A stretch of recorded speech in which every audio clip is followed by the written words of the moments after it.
sur le sujet en Off America. À la fin de l'Amérique, lettre d'avertissement à un jeune patriote, auteur et activiste Naomi Wolf décrit les 10 étapes de la fermeture d'une société démocratique, y compris l'installation de prisons secrètes, infiltrant des groupes de citoyens, limitant la presse, et en plaçant les citoyens ordinaires sous surveillance. Assemblage de cette liste, elle a conclu que l'Amérique est en cours de ce qu'elle appelle un changement de fasciste. Comme elle a voyagé à travers le pays pour parler du livre, Wolf a rencontré de nombreux citoyens qui étaient favorables à ses idées, mais se sentaient impuissants. Cela lui a inspiré pour écrire un suivi, Give Me Liberty, à Handbook pour les révolutionnaires américains. Dans ce document, elle plaide pour une réinterprétation de notre rôle en tant que citoyen américain. Elle examine les intentions originales de nos fondateurs et décide que l'Amérique est une idée existentialiste autant qu'une parcelle de terrain, et les Américains ont le devoir de contester les menaces à leur liberté. Au milieu de la pire semaine de l'histoire de Wall Street, Wolf assis avec le Havre pour discuter de la prochaine élection, comment le Congrès pourrait légalement être arrêté par notre propre armée, le coup d'État de George W. Bush, et l'inévitabilité d'un état de police, sauf si vous faites quelque chose à ce sujet. Le AV Club, à partir du 1er octobre 2008, la première brigade de la 3e infanterie a été déployée aux États-Unis. Pourquoi les Américains devraient être inquiets? Naomi Wolf, oh, je suppose qu'il est un peu déprimant pour moi que ce soit une bonne question, rire, comme je l'ai noté dans Give Me Liberty. Il y a eu une propagande systématique des citoyens américains pendant 30 ans pour nous faire oublier ce que l'Amérique est censée être et quels sont nos droits et ce que notre système est et ce que nos principes de base sont. Et l'un d'eux depuis 1807 a été ce droit que la génération des fondateurs mit en place, pour vous assurer que les troupes militaires ne seraient jamais être déployées dans les États-Unis d'Amérique pour la police civile, qui a été appelé l'acte sur l'insurrection, et plus tard, le Post-Comitatus Act garantit. Pourquoi la génération des fondateurs tellement préoccupée? Parce qu'ils avaient vécu de première main combien il est facile à intimider et à soumettre une population. Ils ont connu le déploiement de mercenaires de Géorgie, qui étaient très abusifs à des colons. Ils ont fait irruption dans les maisons des gens sans mandat, et pourquoi nous avons le 4e amendement empêché cela? Ils ont intimidé les gens, ils ont saisi leurs biens, ils molestent les femmes. Ils les enfantent-ils terrifiés et très difficile pour les gens de dormir quand il y a une armée debout au milieu d'eux. Voilà pourquoi la garde nationale relève du gouverneur de l'État, parce que la garde nationale est responsable devant le peuple. Ils ne sont pas une force militaire. Bush a ravagé la fois l'acte sur l'insurrection et Post-Comitatus, et le Congrès est allé le long, follement. Alors maintenant, ce qu'il fait est légal. Congrès a abrogé la modification de la loi et Post-Insurrection Comitatus au début de 2008, mais quand Bush a signé de rabais sur l'abrogation, il a publié une déclaration disant que cela pourrait nuire à la capacité du président à exercer ses obligations constitutionnelles, donc l'exécutive branche de l'interpréter de telles dispositions d'une manière compatible avec le pouvoir constitutionnel du président. Mais pourquoi devrions-nous avoir peur? Ce que les gens ne savent pas est que la première brigade ne répond pas au Congrès. La première brigade ne répond pas à la population des États-Unis. La première brigade répond seulement au président des États-Unis. Il est donc l'armée privée de George Bush. Une brigade est de 3 à 4 000 personnes. Ce sont les troupes qui ont été déployées en Irak dans le but de contrôler la foule. Leur mission déclarée ici, selon Army Team, est le contrôle des foules, soumettant les individus indisciplinés, et d'aider en cas d'urgence. Ils sont armés avec la technologie létale et non létale, qui comprend taser et des balles en caoutchouc. Taser ont tué 300 personnes. Des balles en caoutchouc sont tellement meurtrières que la Grande-Bretagne leur interdit parce qu'ils ont tué tant de gens irlandais. Ils sont également armés de chars. Je demandais colonel David Antoun qui est un colonel de l'armée de l'air. Il est un homme militaire héroïque très patriotique, maintenant à la retraite. Je lui ai demandé, qu'est-ce qui se passe si le président dit la première brigade de tirer sur des civils? Et sa réponse était, ils doivent le faire. Demandai-je, la première brigade peut arrêter Congrès? Il a dit, ils doivent si on leur donne des ordres par le président. Qu'est-ce qui se passe au Congrès, alors? Ils sont à la merci des militaires. Je lui ai demandé, que faire si un autre militaire parlait et dire aux gens de reprendre l'ordre? Sa réponse était, ils se font arrêter. quand un chef a déployé une armée privée, qui est l'une définition d'un État policier. Un autre est lorsque le président ou un chef de file a sa propre trésorerie, et voilà pourquoi nous devons examiner de près ce qui se passe avec ce projet de loi de sauvetage. Historiquement, quand un chef a déployé sa propre militaire contre les civils, il n'a jamais été bon. Il n'y a jamais eu un moment où il est bien fini. Il a changé la loi, de sorte que tout cela est légal. S'ils désobéissent son ordre, ils sont confrontés à 5 ans de prison. Se soulèvent d'autres questions, comme, les avocats du président ont déclaré que la guerre contre le terrorisme signifie que l'ensemble du globe est un champ de bataille. Légalement, ce sont les lois de la guerre, comme ils les écrivent. Voilà pourquoi ils prétendent qu'ils peuvent rendre les gens, les personnes enlevées, les gens de la torture. Eh bien, si le monde entier est un champ de bataille, puis les États-Unis est également un champ de bataille. Tous ces éléments sont des raisons que nous devrions obtenir gravité de la situation. À la fin de l'Amérique, vous écrivez, historiquement, le passage à la loi martiale a généralement lieu pendant une crise. Une crise permet à un soit dictateur, même dans une démocratie, d'utiliser des pouvoirs d'urgence à restaurer ordre public. Ce genre de choses ne se produira pas en Amérique. À la lumière des récents événements, sauriez-vous réviser cette déclaration? NW, oui. Je voudrais revoir clairement cette déclaration. Avec la première brigade déployée. Et juridiquement, il peut déployer toute l'armée des États-Unis putain dans les rues des États-Unis désormais rien ne l'arrête, comme je comprends la loi. Il est le commandant en chef. Il peut apporter toutes les troupes à la maison et de les redéployer, s'il veut, si je comprends bien. Il n'a même pas de déclarer officiellement l'état d'urgence. Karl Rove est si brillante, tout cela a été fait en catimini. Cette chose a été faite par degrés au cours de nombreuses années. Ils ont changé la loi insurrection il y a une couple d'années. Ils lui ont donné ses pouvoirs en vertu de la loi il y a les années Patriot. Donc, il a réussi à exercer tous ses pouvoirs, efficacement un coup d'État, à moins que nous prenions nos pas tant que peuple libre. Et j'ai appelé pour l'arrestation et la poursuite de ces putschistes. Mais il a fait tout cela sans les manchettes.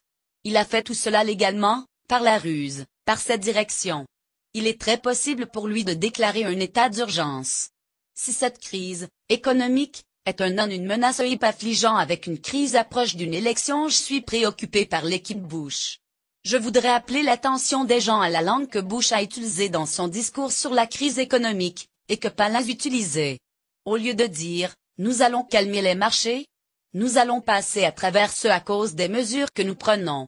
Le genre de langage FDR utilisé, par exemple, pour stabiliser les choses tant que possible dans un proche urgence Bush langue utilisée pour rendre les gens hystériques que possible, langage qui était le plus susceptible de déstabiliser les marchés. Cela va venir dans une ville près de chez vous. Vos banques pourraient s'effondrer. Ça va empirer chaque jour. Et Sarah Palin a été dit, nous sommes en mode de crise. Nous sommes en mode de crise. Avec chaque autre bouchée de son. Voilà une fois qu'elle a réussi à aligner deux phrases ensemble, rire, serait-ce également être utilisé par le président d'appeler un état d'urgence et reporter l'élection, ou même rejeter les résultats si elle ne tourne pas la façon dont il veut que ça? NW, Dieu ne plaise. Je demande aux gens de penser de façon critique et de ne pas être paresseux dans leurs pensées.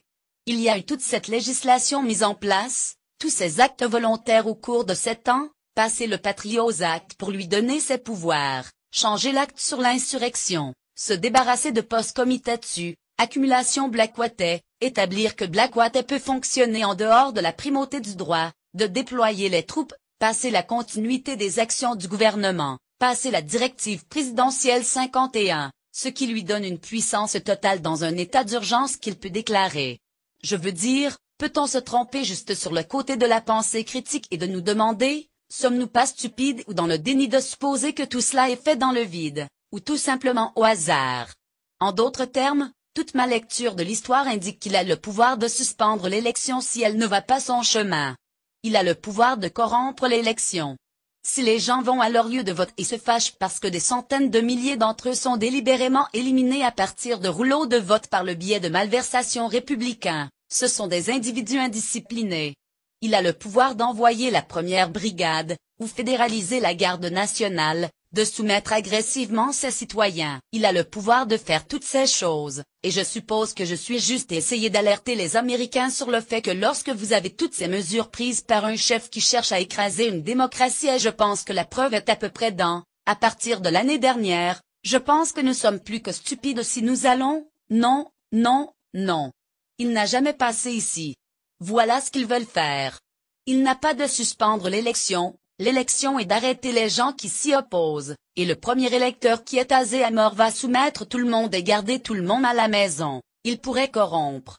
Il est incroyable ce qui se passe. Maire de New York Michael Bloomberg va en dehors de la volonté du peuple et de briguer un troisième mandat. Il peut dire, Mergency. Nous devons modifier les règles. Je peux vous dire que je n'étais pas rassuré, sachant l'histoire, lorsque John McCain a déclaré. Je suis suspendre ma campagne. Voilà un peu fou. Mais rappelez-vous que Karl Rove fonctionne par essai ballon flotte doucement, puis il est un précédent. Je crains que ce sont des ballons essais il est trop dangereux. Il est trop instable. Nous suspendons l'élection. Je dis, Dieu ne plaise, parce que pendant que je suis esquissant tous ces scénarios très sombres, les Américains ont le pouvoir d'arrêter pour le conjurer. Pensez-vous à ce point dans l'histoire? Les Américains sont trop passifs à cette subversion de la démocratie devenue si progressive que nous n'avons pas remarqué, ou devons-nous tout simplement pas de soin? NW. Ceci est vraiment pourquoi je l'ai écrit Give me liberty comme je le faisais. Je crains que les Américains, je l'ai rencontré sur mon voyage à travers le pays, semblent très désespérés et se sentent impuissants à faire des changements et se sentent passifs. Je ne les blâme pas. Mais une chose que nous devons à un moment comme celui-ci est pour les gens de se sentir responsabilisés et en colère. Nous avons besoin de gens à être vigilants et de penser pour eux-mêmes et reliés à l'autre et reliés à ce sentiment d'espoir et de l'autonomisation et de la chute radicale que la génération des fondateurs avait été nous destinés à avoir. Nous sommes vraiment dans la balance.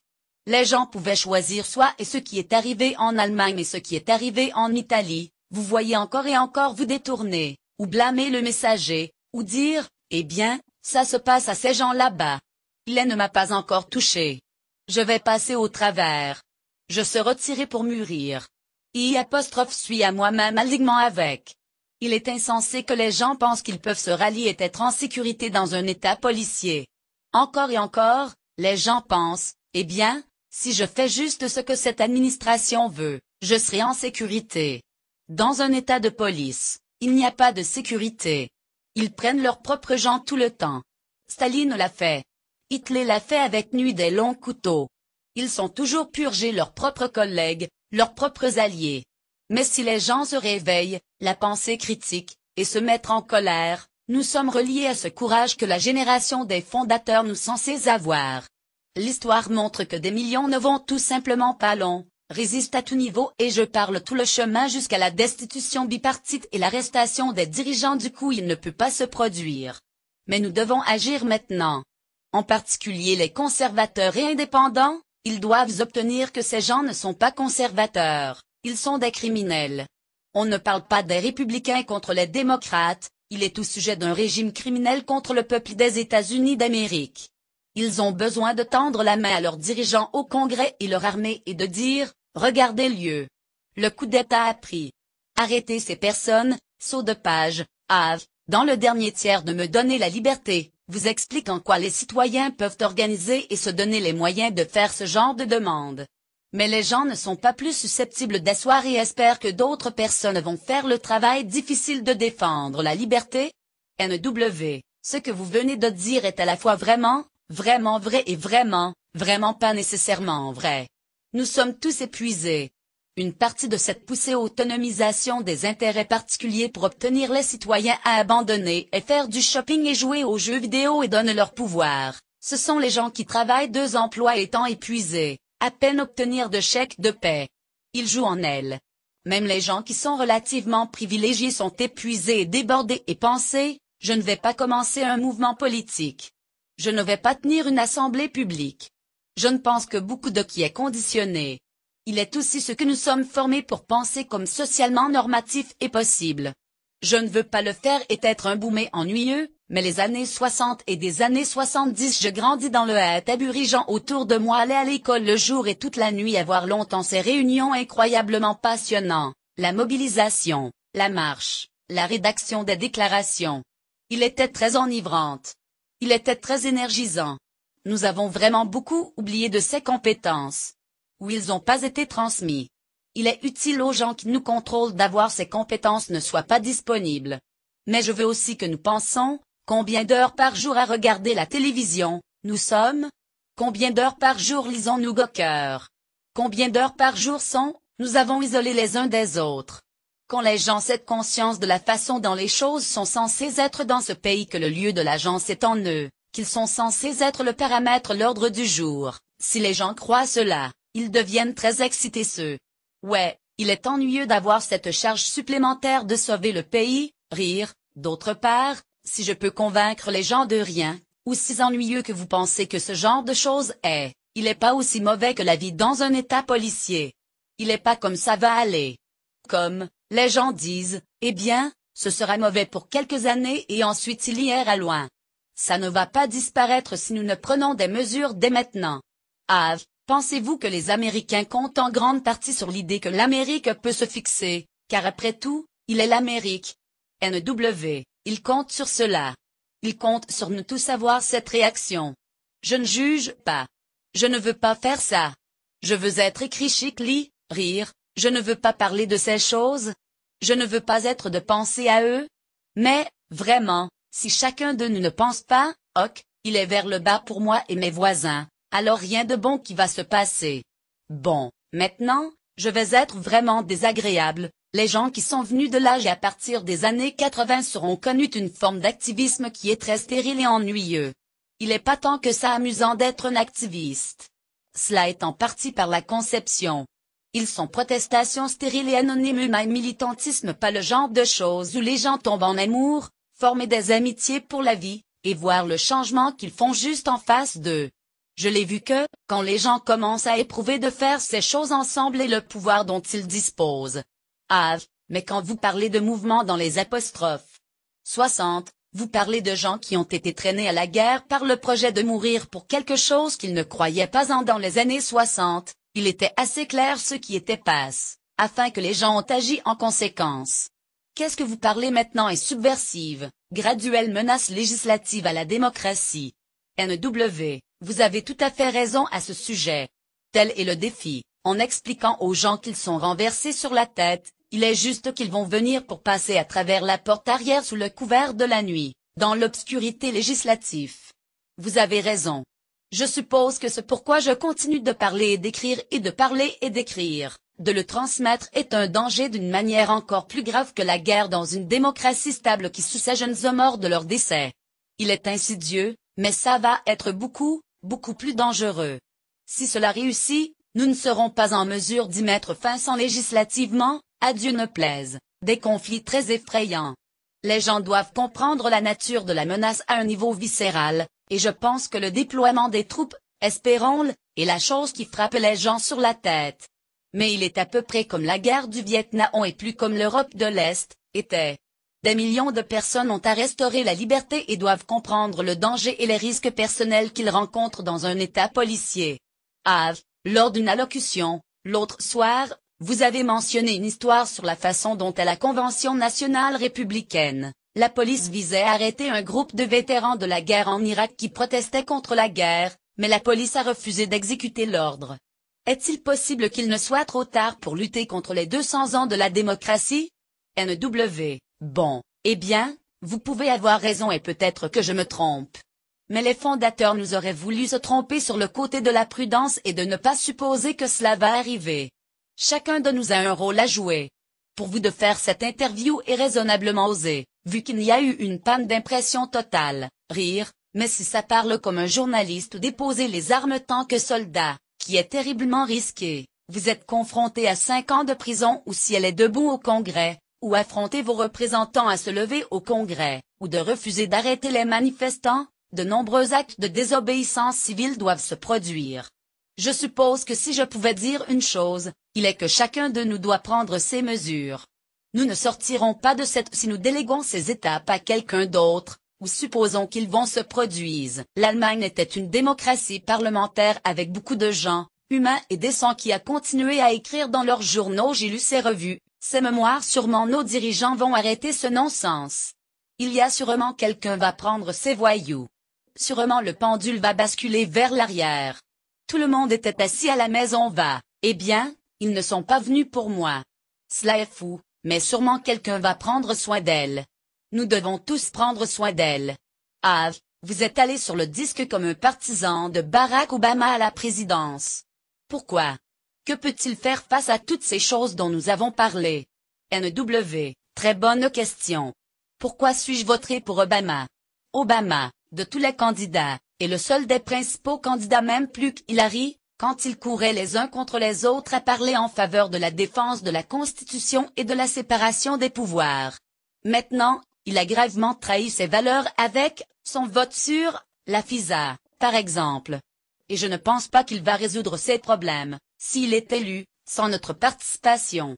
La raison pour laquelle je vais voter pour lui est qu'il est lui ou une police de l'État, quelqu'un qui a portant sur les politiques qui sont clairement énoncées et dirigées à porter atteinte à la liberté.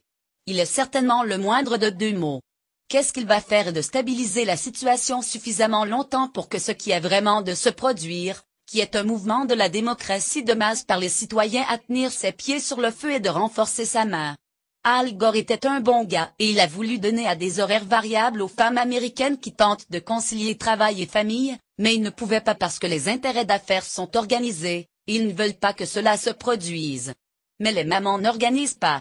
Il n'a pas eu citoyen forcer la main pour qu'ils puissent dire aux intérêts commerciaux, je ne peux pas vous donner ce que vous voulez. Nous avons abdiqué. S'il est élu, Obama est confronté à une pression d'Haïti, de l'industrie des télécommunications, de l'industrie des armes. Toutes ces personnes ont des milliards en jeu dans la construction d'une société de la surveillance et de la sécurité. Ceci est où leur technologie et leurs investissements sont maintenant.